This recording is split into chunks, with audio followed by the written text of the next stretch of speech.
Okay, how's it? So I'm going to show you how to tie the reef knot for rope. So I've got two pieces of rope here.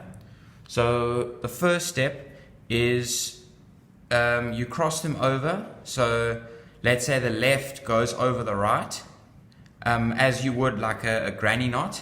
And then you tie that first knot like that. I'm sure everyone knows how to tie that knot or that part of the knot. Okay, so if you started with left over right, then the second one that you do, you have to go right over left, like this, okay? And then you go like that, underneath, and then it'll form nicely like that.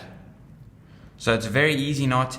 It's better for thicker rope. Obviously thinner rope won't hold as well, like you can see here, but this is just a concept thing.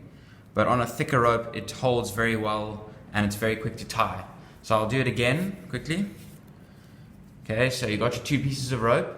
So we're gonna go, okay, let's go right over left this time. So we go right over left, then underneath, okay? And then we go, for the second one, we go left over right, like that. And then underneath, and then there's your knot again.